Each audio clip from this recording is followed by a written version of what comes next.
Hi everyone, welcome to your next lockdown video. This one is the second part of religious language. So we've already done the first part for religious language, which was verification, falsification and language games. This one is the second half. So in the exam, however the exam might look, you may get a question on that first half and then another question on the second half. It's rare, it's unlikely, but it is a possibility. So whilst they are both religious language, you have to think of them as separate, even though there are elements the examiners also want you to compare across. Why they didn't just keep it all as one unit is beyond me, but we work with what we're given. So let's make a start.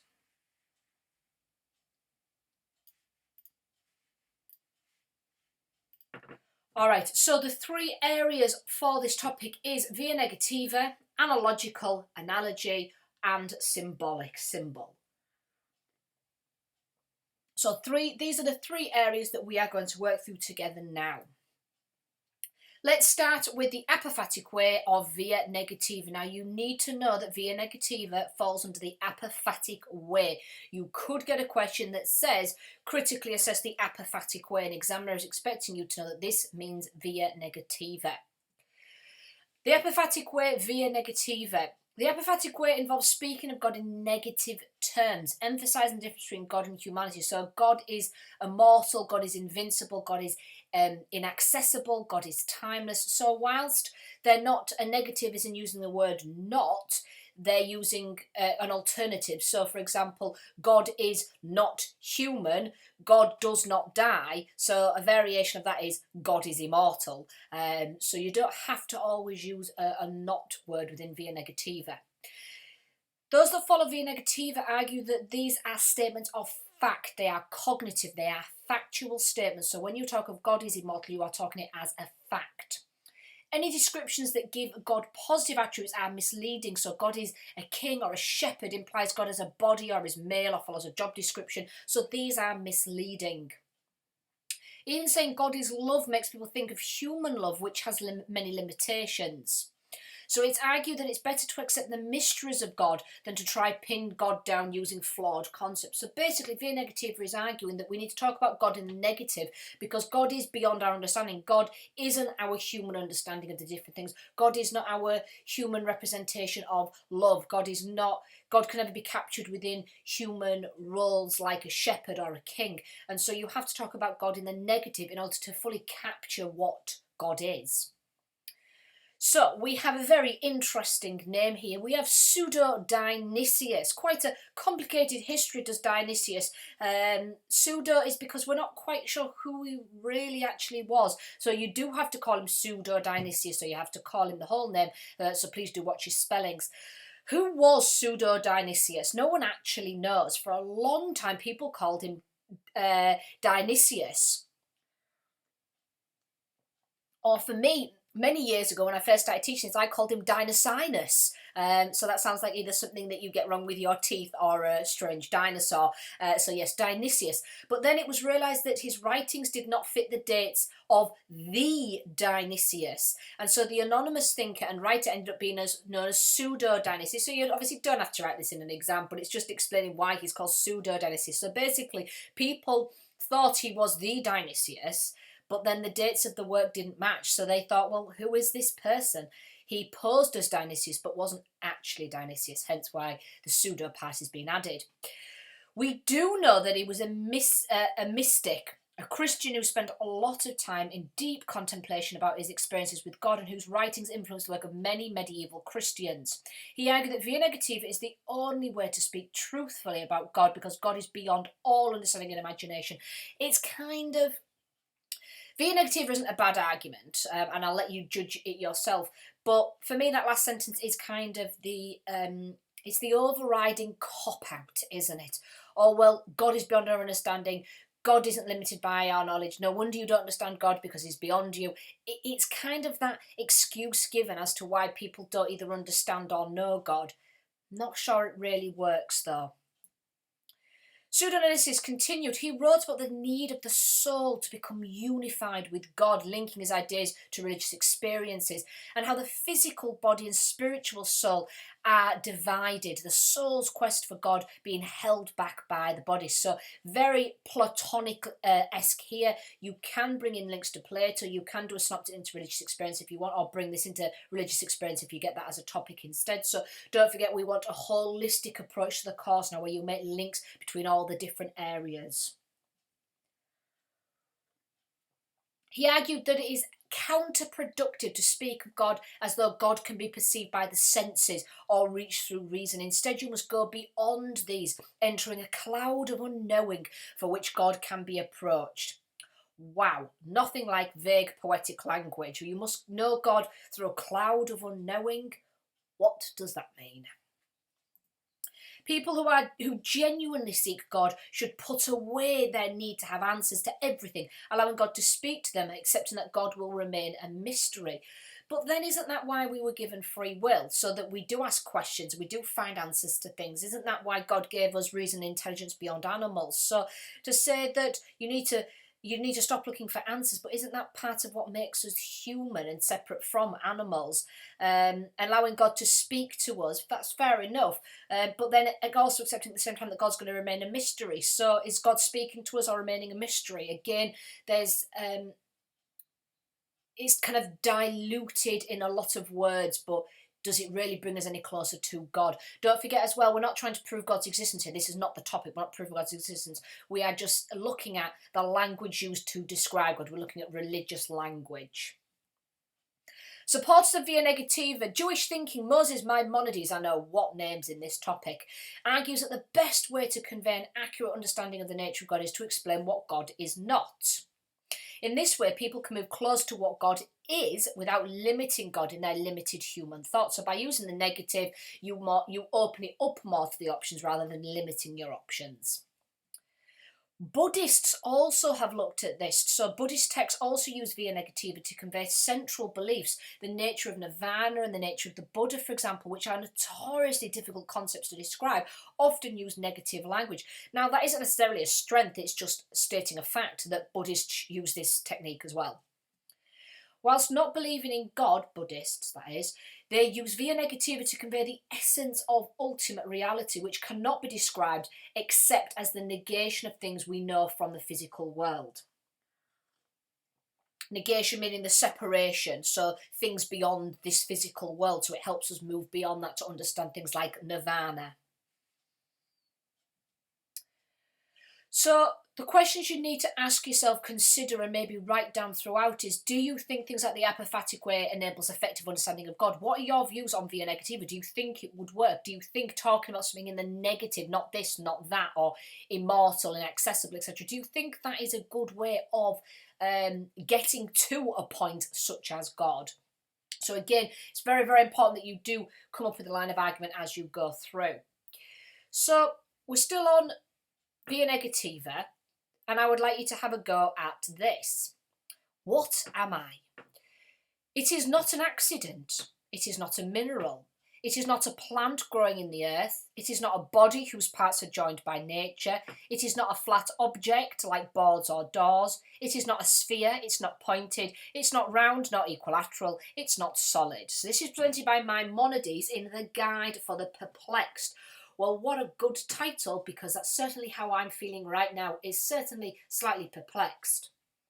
What do you think he's describing there? Because he's describing it in the negative, Via Negativa. He's using the technique that he believes we can apply then to God.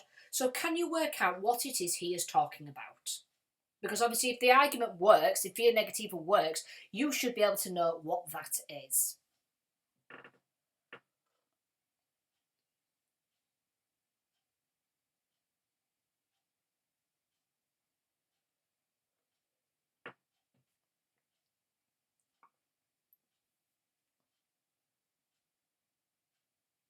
Any ideas?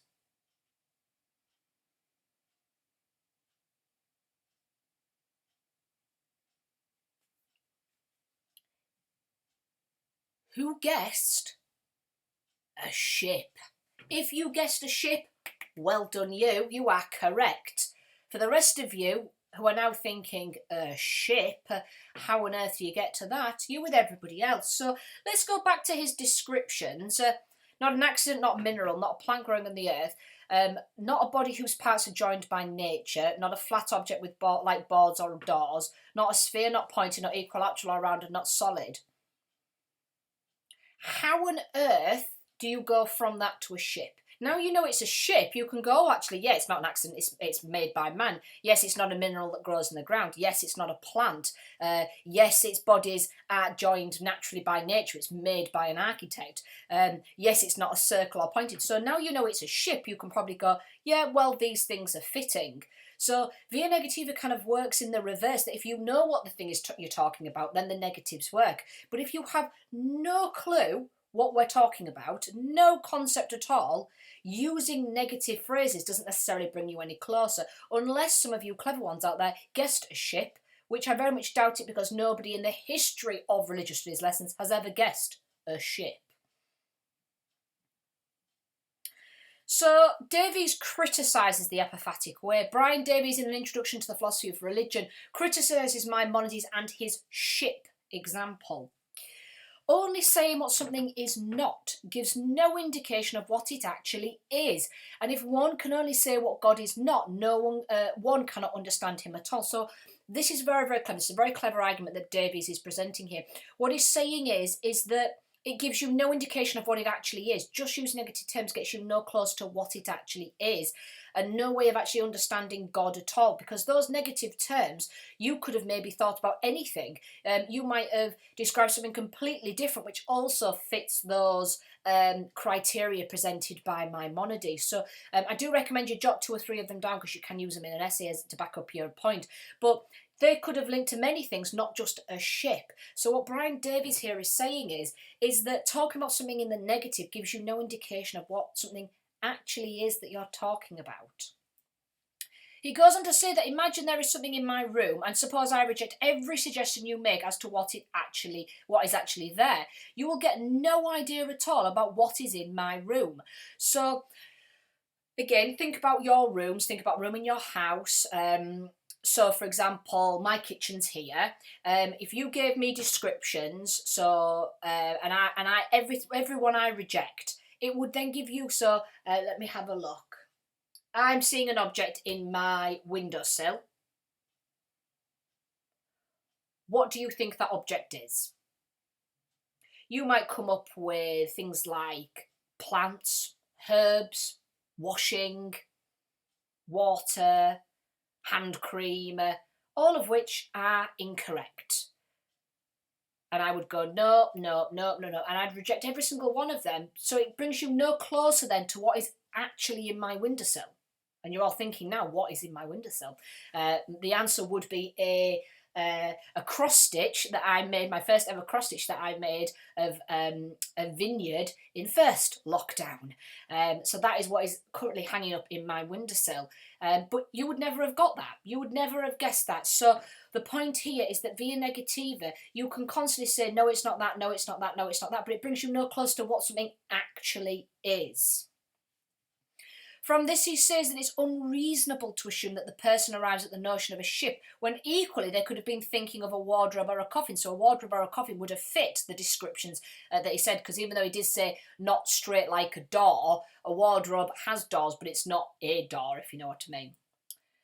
Davies concludes that Maimonides' method of arriving at the right answer is unlikely to lead people in the right direction at all. Further problems with the apophatic way. Another objection can be made against Maimonides' assumption that someone will gain understanding via elimination, not this, not that you'll finally get to the answer. Because we need to know beforehand what the different possibilities are. This way we can know what we are left with when the alternatives have been crossed off. So, for example,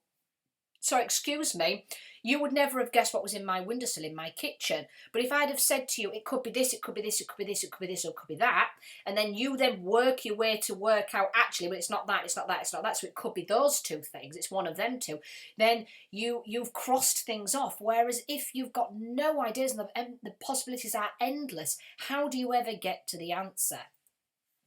Thus, via negativa might not work for someone who begins by knowing nothing about God. So if you have no concept at all, how do you ever get to what it actually is?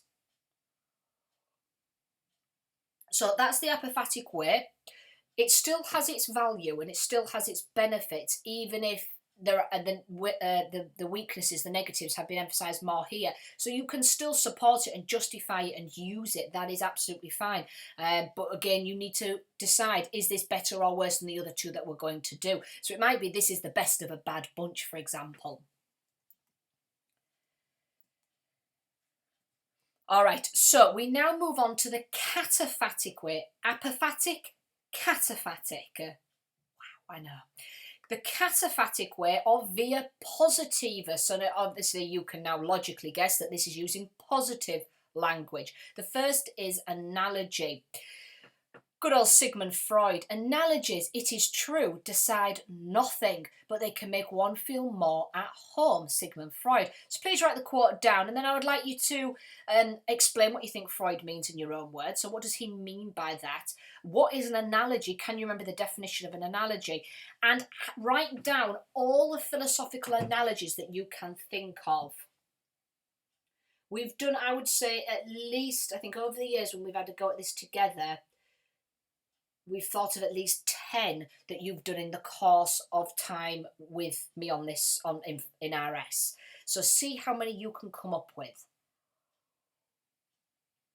Don't forget, an analogy is not a metaphor, it's not a story. You have to have the definition there. So you have to go through the definition, make sure you've got the right definition. Don't just Google the definition. You might want to go back to one of your earlier glossaries for Plato, for example, find the proper definition of analogy, and then can you think of other stories that we've encountered that would fit under an analogy. So they have to be very specific to that definition. All right, so Aquinas, we haven't had Aquinas for a while.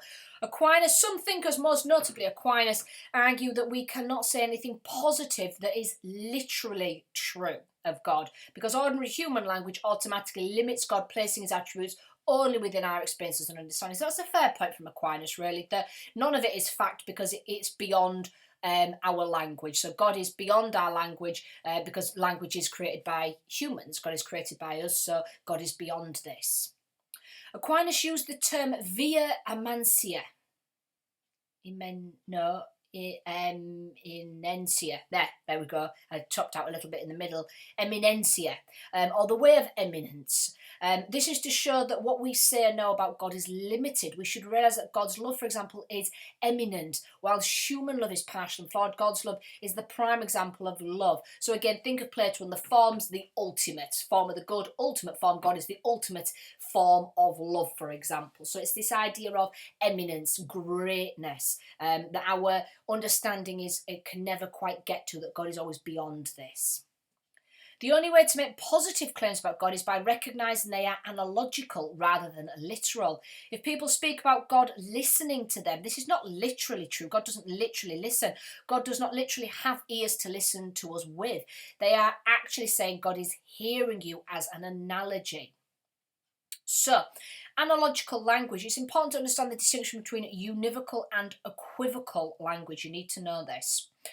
Univocal, uni, one. Univocal language uses words in the same way, in exactly the same way. So meaning is the same. So a bath mat, a doormat, mat is exactly the same way. It's univocal language, the same is applied. They both mean mat. Equivocal language, the same word is used but in two completely different ways. Could be two completely different ways, it could be multiple different ways. So e.g. a computer mouse or a field mouse, the word mouse is the same but the context that you put it in is completely different. So some words have several meanings in several different contexts, but don't forget if the spelling changes that doesn't count then. So it has to be the same spelling as well. Aquinas rejected both of these, though. He rejected both a univocal and equivocal language in favour of analogy, which he believed was the middle ground between the two. Analogical language, the same term is used in similar or related ways. So smooth floor and smooth wine. The wine is not smooth like the floor, but both possess the qualities of smoothness.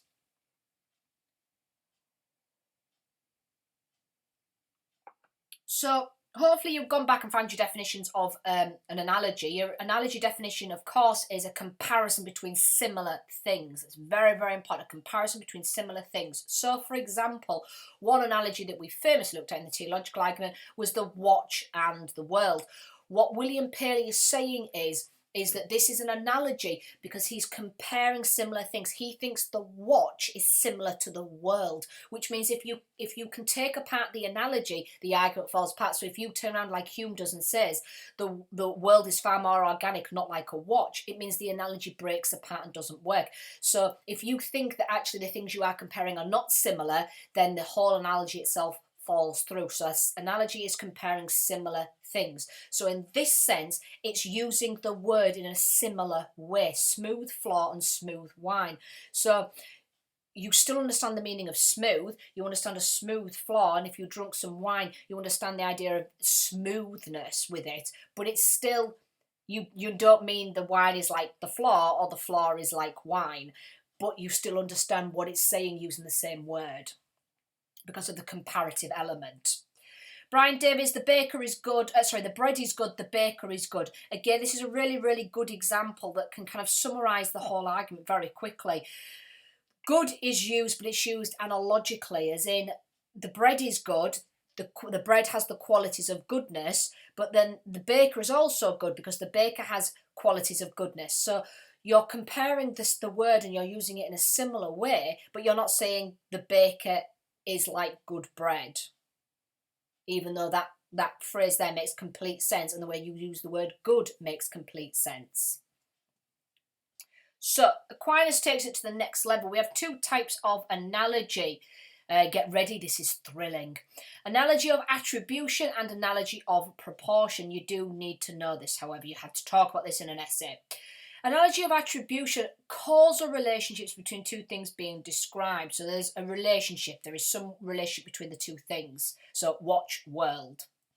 E.g. a jumper might be called warm and cosy because of the effect it has on the person. So if you put a big sweater on and you go, oh, this jumper's warm and cosy, that's because you also feel warm and cosy inside. Aquinas used the example of the bull's urine is healthy because it's caused by and can be attributed to the health of the bull, hence causal relationship. Causal means cause and effect. So you're warm and cosy inside your warm and cosy jumper. So your warm and cosy is the effect of the cause of the jumper. So there's a causal relationship there. And so Aquinas uses the example of a bull. He really must have been running out of examples at this point. The example of the bull's urine is healthy, which is caused by and can be attributed or linked to the health of the overall bull. So, for example, if you're poorly, you'll often give a blood sample or a urine sample to see what's going on in your body. And if your blood is healthy and your urine is healthy, again, that is attributed to you being healthy. So it's this idea of a causal relationship, cause and effect. What cause? Where does the effect come from, basically? What is the cause of that effect? And what can you attribute it to? Aquinas made the distinction between God being good, wise and loving in his essence. So, for example, God does not only display love, but is the cause of all love, whereas everything else is good or wise or loving because it participates in the essence of God. Again, this is very much like Plato's idea of forms. All the forms participate in the form of the good, etc. Everything participates in God. So God is the ultimate love, wisdom, goodness, etc. So we can all attribute it to this idea of God. Best thing to do with these is just to jot them down and rewrite them if necessary. Evaluate it as a whole. Analogy of proportion. Words relate to objects that are different in proportion. So, for example, a fast cat and a fast car. The words make sense. You understand a fast cat and a fast car, but a cat would not be fast in relationship to a car. So they've got to be in proportion to each other. They've got to be in proportion for the sentence to make sense. So a fast cat might be fast compared to other cats. So it's got to be in proportion. You've got to compare to similar things. So the cat is fast in relation to other cats, just as the car is fast in comparison to other cars. Aquinas thought we can describe God with terms such as loving and faithful, but must recognise that God is these on an infinitely vaster scale. So that God is these things, but on a huge scale. Ian Ramsey modernises this idea and talks about models and qualifiers. In his book Religious Language, wow, what a very original title, Ramsey talks of how we can use models when we speak of God, such as righteous and loving, which are understood because of the reference point in our human experience. So because you understand these words, because you understand righteous and loving, you can then associate them with God. But to ensure God is not limited to these, and to recognise that God's attributes are unlike our own, we also need qualifiers, which are adverbs or adjectives such as perfectly or everlasting. And this is quite clever. Basically, you can say God is love, but you have to qualify it in some way. So God is perfect love.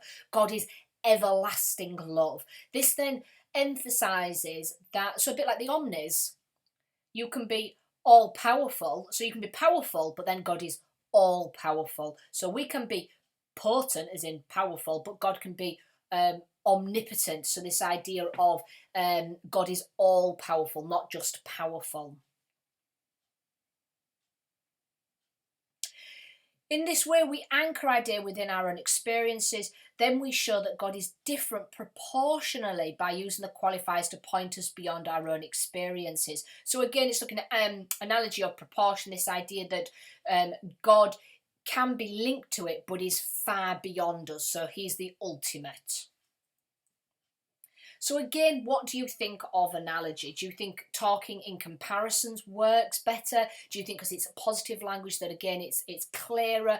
Or do you think Via Negativa has more strengths, even if not many? So again, where are you with this? Do you think analogy would bring you close to understanding God?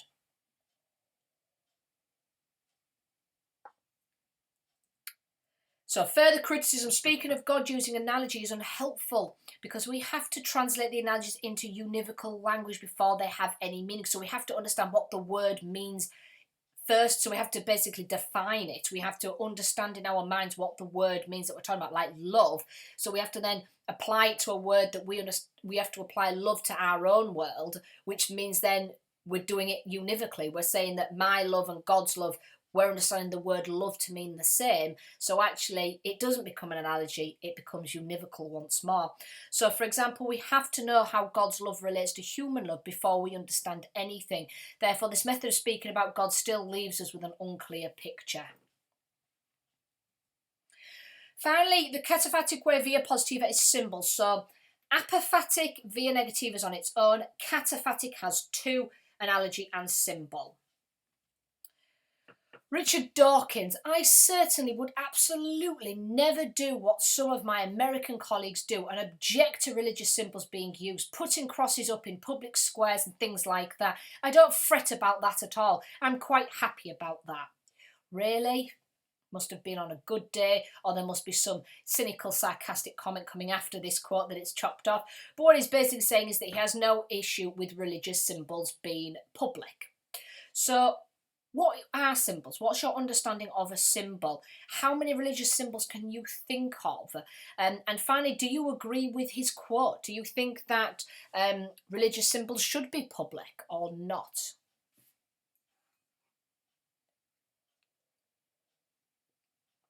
The more you engage with these questions, the easier your overall essay is, because obviously I've built evaluation is as we're going along, so this will help you in the grand scheme of things when you come to writing an essay.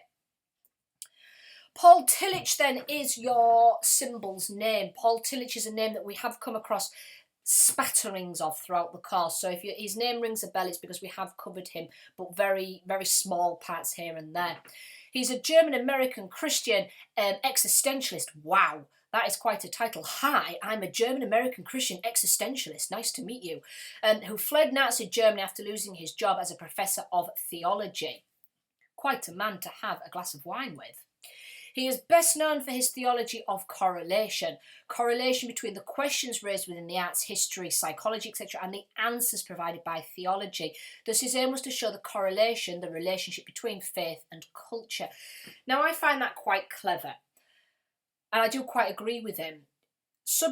other subjects at college, other subjects that you will study, raise these questions. Like law raises questions about ethics, but where do those ethical guidelines come from? Theology. You'll raise things in psychology about why people are religious and how it changes the way that your brain computes and works. So you will have questions about this. Theology, again, is the answer. So it's quite interesting how the questions raised can be answered, certainly according to Paul Tillich, via theology. Theology, obviously, is the study of God, theo being God. All of our most important ideas, concerns, feelings, and experiences are expressed through symbol.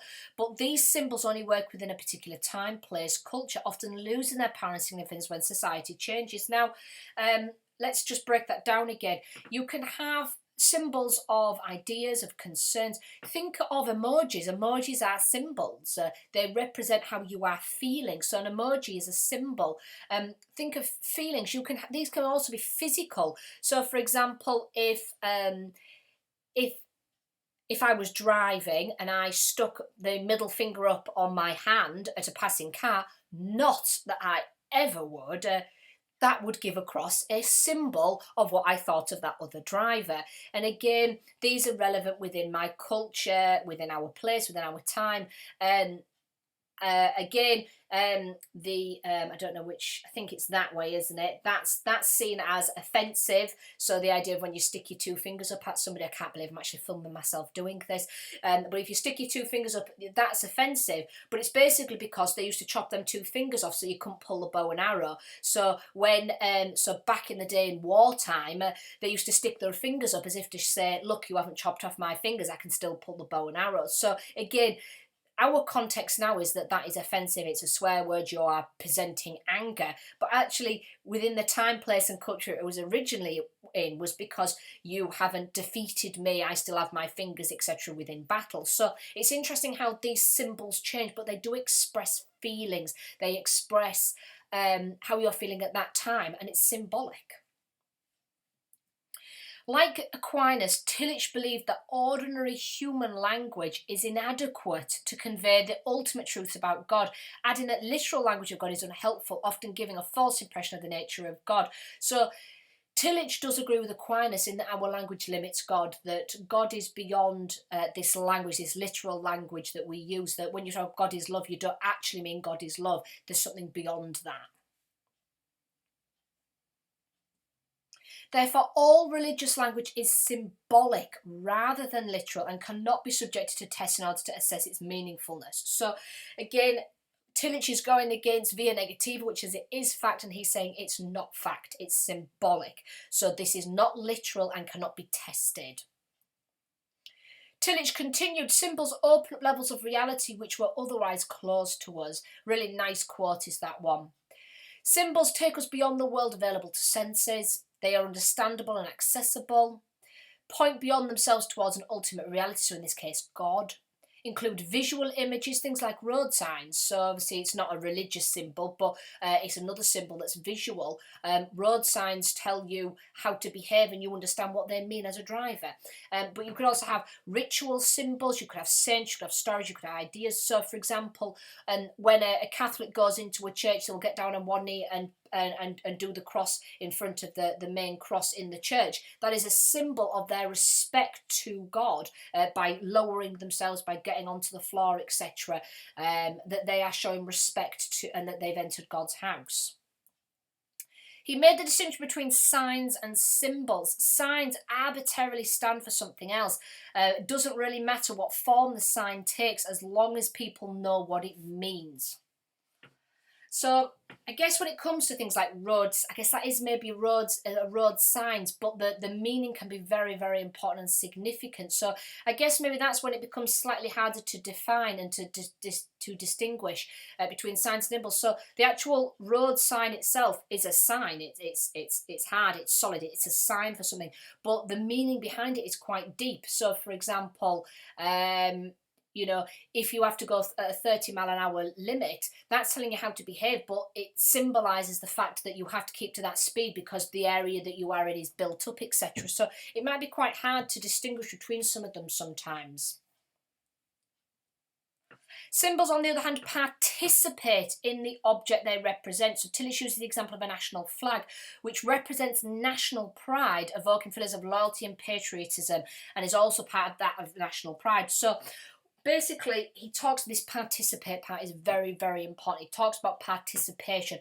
The symbol has to be part of what it is. So, for example, the cross symbolises Jesus, but it's also used in things like Christmas and Easter parades. You carry a cross, the cross is part of it. He gave the example of a national flag. The national flag shows patriotism and loyalty to the flag, to your country, but then it also covers things like soldiers' coffins, etc. So it's part of what it represents as well. So this idea of participate is very, very important. So again, what are the strengths and weaknesses of this language, of symbolic language? What do you think? Do you think that religious discourse or religious language, religious understanding is more comprehensible? Comprehensible meaning easier to understand. Can you comprehend it? Can you understand it using religious discourse such as symbols? So again, you need to go through and you need to evaluate each one of these. You need to see where you stand. For me personally, I think they all have faults. I think they're all very difficult to apply. As I said in the last video, I personally think language games works very, very well. I'm a massive fan of language games. You need to decide though within this which of the arguments you think works the best. So which of these? So if you had to rank order symbol, via negativa and analogy, how would you rank order them? What strengths and weaknesses would you do for each? So please go through them, please evaluate them and see where you fall as far as being able to write it in an essay. Now, I know that this is pretty dull. I would say it's probably one of the dullest topics we actually do, but it's done. That's it. That's the topic done. That's religious language. The strength of this, usually in the past, is that it's extremely easy to remember, and it's also easy to write in an essay in an exam. So hopefully it'll still have some value for us this year, but it's very, very easy because the evaluation is inbuilt. You just use them against each other and they're fairly easy to criticise. You just need to use the language to an extent to justify maybe why one is slightly better than another. So yes, it's dull, but it actually makes some very, very good essays. So do stick with it, do make your notes, do answer the evaluative bubbles though as you go through as well, please, because these are very, very important. Otherwise, thank you very much for watching. If you do have any questions or problems, either post them under or email me. And the last topic that we'll be doing is nature of God, but hopefully, fingers crossed, we might be back in the classroom to do this one together, because that one is, it's a toughie, but it's a good one. It's a good one. Nature of God is probably my favourite. So I'll leave this one with you for now though, folks. Thanks ever so much for watching. Bye for now.